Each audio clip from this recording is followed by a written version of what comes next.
इस inter college Lambgaon Pratap Nagar Tehri Garhwal के अंतर्गत दूर दूर से आए हुए बच्चों के बीच में शिक्षा और विद्या को प्रदान करने वाले हमारे इस कॉलेज के प्राचार्य एवं उनके साथी अध्यापकगण अध्यापिकाओं, बड़ा सौभाग्य है आज की मैं शांति कुंज से आया हुआ आप सबके बीच में इन बच्चों के अंदर ये ऊहापोह होगा कि आखिर ये पीले कपड़े वाला पंडित यहाँ क्यों आ गया इतनी दूर से। बच्चों, आज का जमाना अच्छा नहीं है, ठीक नहीं है।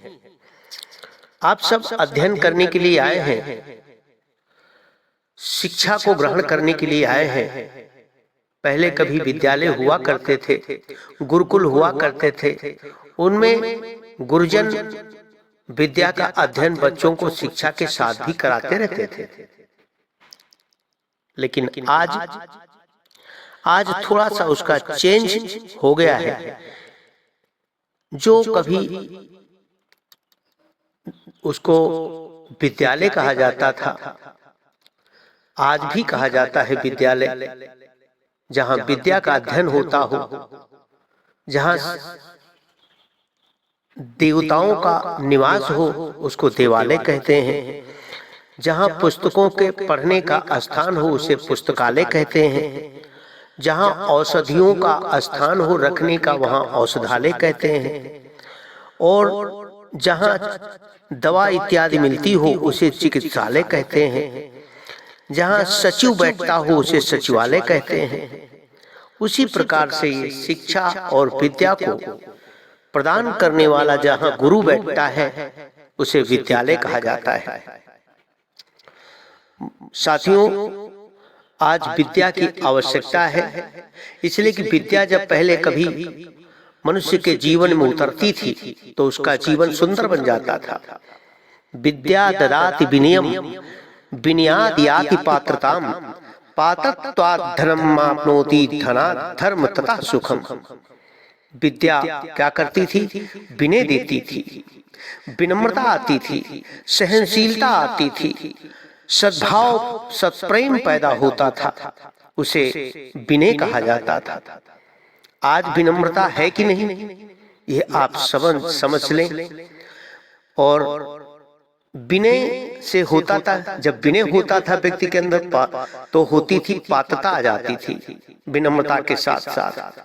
और पात्रता उसे कहते हैं जो स्वयं उसका जीवन पवित्र हो जाता है, निर्मल हो जाता है, सत्य के रास्ते पे चलता है, असत्य के रास्ते पे नहीं चलता है, दूसरे को प्रेम प्यार दिया करता है, दूसरे का सहयोग दिया करता था, दूसरे को ज्ञान दिया करता था। ये पात्रता विकसित हो जाती है। और जब पात्रता विकसित हो जाती है तो व्यक्ति को धन की कमी नहीं रहती है, धन अपने आप बरसता रहता है। और जहां धन हो जाता है तो उस धन से धर्म भी मिल जाता है। और धर्म जब मिलता है तो धर्म से सुख की प्राप्ति होती है। सुख और शांति की मूल है, जड़ है। क्या है? ये विद्या। इसलिए विद्या की आज आवश्यकता है। आप कह दीजिए कि धन तो बहुत लोगों के पास है, लेकिन वो धन किस प्रकार का धन उन्होंने पैदा किया है, उनकी मानसिकता क्या है, उनका सोच क्या है, उनका विचार क्या है, उनका आचरण क्या है, वो किस प्रकार से उन्होंने उस धन को पैदा किया है, अर्जित किया है। इसलिए वो धन गलत रास्ते से आया हुआ धन व्यक्ति के विचारों को निर्मल नहीं करता है, पवित्र नहीं करता है, पात्रता नहीं विकसित कर सकता है, विनम्रता नहीं ला सकता है। लेकिन यह जब व्यक्ति के अंदर विद्या होती है ऐसी, तो उसकी अज्ञानता दूर हो जाती है। सा विद्या या विमुक्तये, जो अज्ञानता को नष्ट कर देती है। आज ज्ञान तो है, ज्ञान है किस प्रकार से इस भाई की जमीन को हड़प लिया जाए, ज्ञान तो है इस भाई की पत्नी को किस प्रकार से परेशान किया जाए, ज्ञान तो है आज इस देश को कैसे समाप्त किया जाए, ज्ञान तो है कि किस प्रकार से इनके परिवारों में घुस करके जो अच्छा परिवार चल रहा है उसको कैसे गिरा दिया जाए, ये ज्ञान है। लेकिन सद्ज्ञान, जिसे सद्बुद्धि कहते हैं, विद्या कहते हैं, वो सद्ज्ञान आज नहीं है। लेकिन जब व्यक्ति के अंदर विद्या आ जाती है तो वो सद्ज्ञान पैदा हो जाता है और सद्ज्ञान से उसे सुख की शांति का अनुभव होता है, मुक्त कर देती है, मोक्ष कर देती है, मोक्षदायिनी है विद्या। और विद्या विवेकानंद के अंदर आ गई थी, विद्या परमहंस रामकृष्ण के अंदर आ गई थी, वह विद्या महात्मा बुद्ध के अंदर आ गई थी, वह विद्या समर्थ गुरु रामदास के अंदर आ गई थी। जितने भी महापुरुष पैदा हुए उनके अंदर वो विद्या आई थी।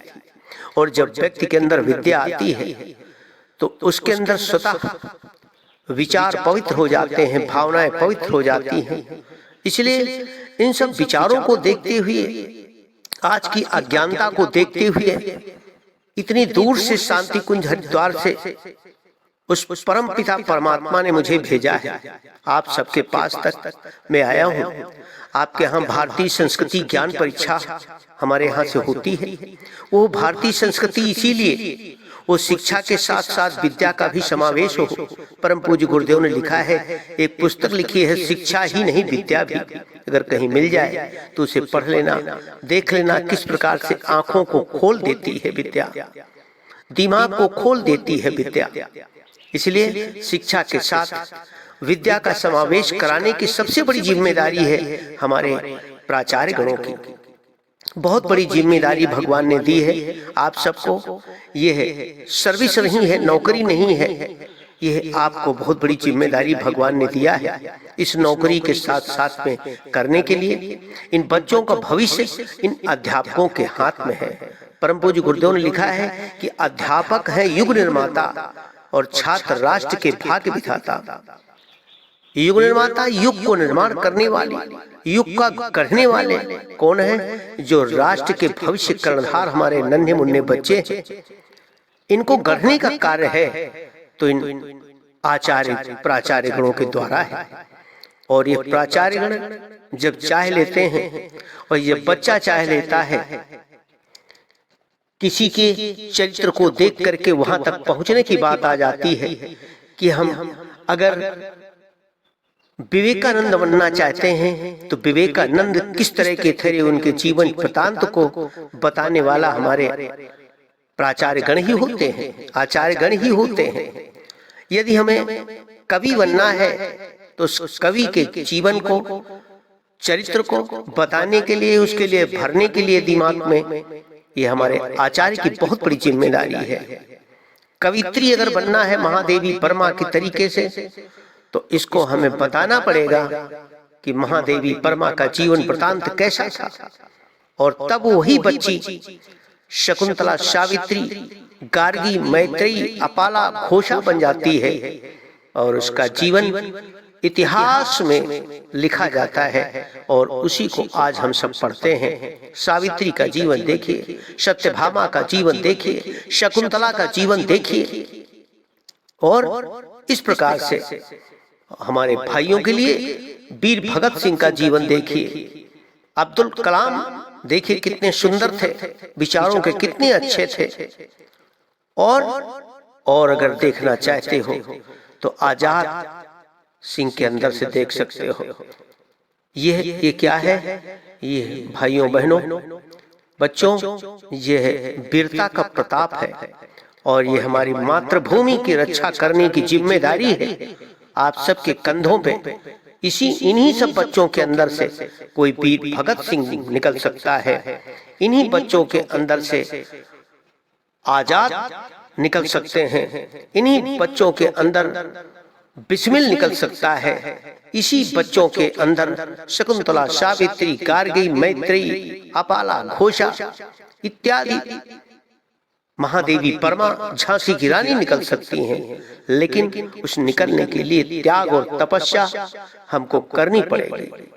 अध्यापक है युग निर्माता, युग का निर्माण करने के लिए उस परम सत्ता ने दिया है इसलिए उसी को घर घर पहुंचाने के लिए, आज जो अज्ञानता को नष्ट करने के लिए ये विद्या आएगी कैसे, उस सविता देवता का ध्यान करते हुए जो बच्चे हमारे हैं घर से निकलें तो सबसे पहले जागते हुए उस धरती माँ को प्रणाम करें, जिस धरती माँ ने मुझे जन्म दिया है, और जन्म का माध्यम हमारे माता पिता हैं, उनको भी प्रणाम करें, हमारे वो गुरु हैं। उसके बाद स्नान ध्यान करते हैं तो ठीक, और नहीं करते हैं तो ठीक। सविता देवता निकलता है, उसको प्रणाम करें। 5 बार गायत्री मंत्र बोल करके अपने अपने विद्यालय को जाइए। ये नित्य प्रति अभिवादन शीलस्य नित्य प्रतोपसेविना,